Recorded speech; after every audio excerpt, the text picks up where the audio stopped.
All right, welcome to 5.4 Exponential Functionals, Differentiation and Integration. This is day one of the lesson, so we are only going to work with differentiation. All right, so we're going to develop properties of the natural exponential function, differentiate natural exponential functions, and integrate. But we'll do this in day two. All right, so looking ahead, all right, we've got the definition of a natural log, or natural exponential function. The inverse function of the natural log function, f of x is equal to natural log of x, is called the natural exponential function, denoted e to the x. That is, y is equal to e to the x if and only if x is equal to natural log of y. So if I take the natural log of e to the x, that's equal to x, and e to the natural log of x is equal to x. These are two properties we are going to use in order to solve for x. This is our inverse relationship. All right, so we're going to use this to solve for x. 7 is equal to e to the x plus 1.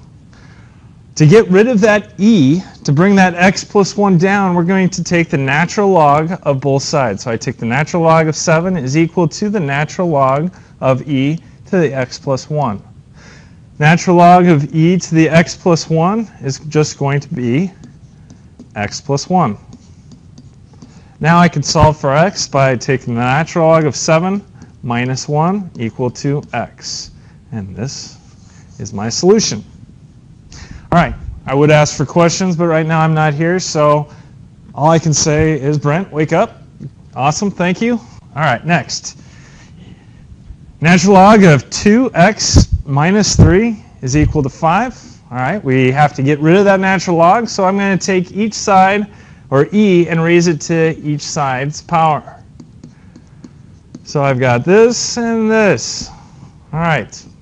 When I do e to the natural log of 2x minus 3, I end up with just 2x minus 3 is equal to e to the fifth.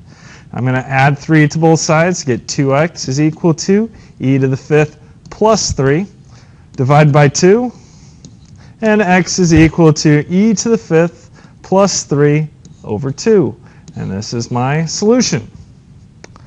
If I'm asking for a decimal value, or this is a calculator day, you can give this to me to 3 decimals. Remember, the AP needs 3 decimals, so on here, if I have e to the fifth plus 3 divided by 2, my value is going to be, and you can follow along with your calculator, 75.706, and then the next decimal is 5, so the AP will accept, and I will accept, both of these answers, or either of these answers. All right, next.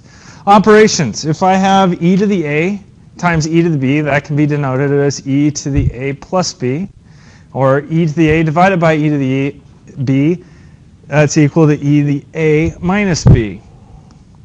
All right, so now let's talk about properties of the natural exponential function.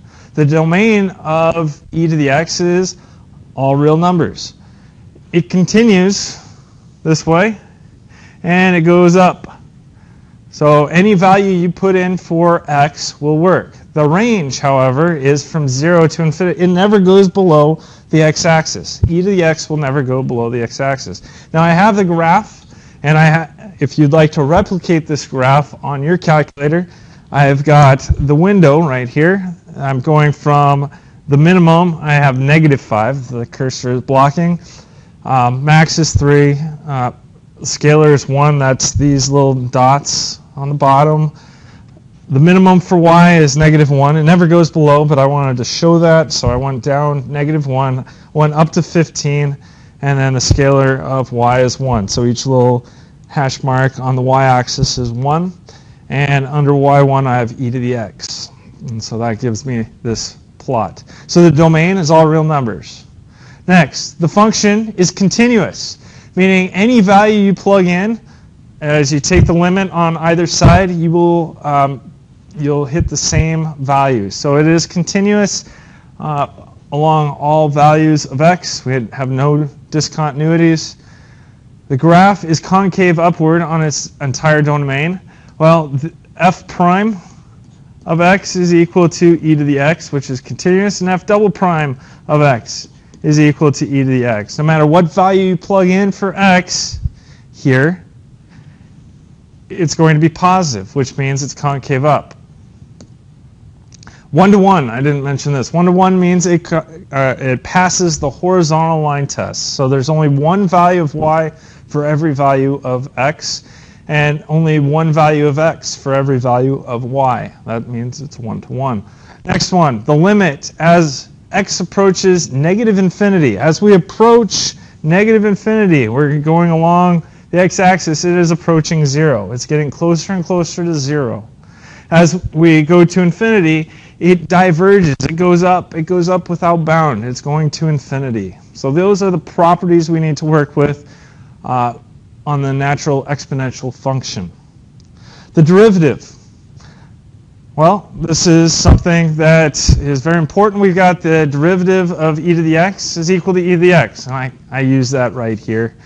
So I did get ahead of myself, but to show it is concave upward, I needed to show the second derivative. But now we know the derivative of e to the x is e to the x. And so the second derivative of e to the x is e to the x. The third derivative of e to the x is e to the x. It never changes. No matter how many derivatives you take, that derivative of e to the x is e to the x. It's kind of nice, easy to remember. Next, if I take the derivative of e to a function, it is going to be e to that function times the derivative of that function.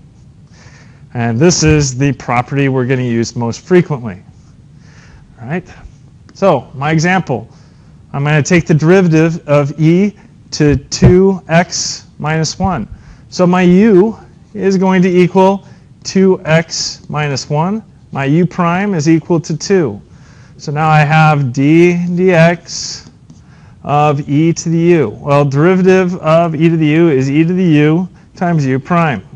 Now I replace my u, which is 2x minus 1, and then multiply it by my u prime. And just cleaning that up, I get a value of 2e to the 2x minus 1 as my solution. So the derivative of e to the 2x minus 1 is 2e to the 2x minus 1. With that, I think you have enough information to do your assignment. Be good for the substitute, and I'll see you tomorrow.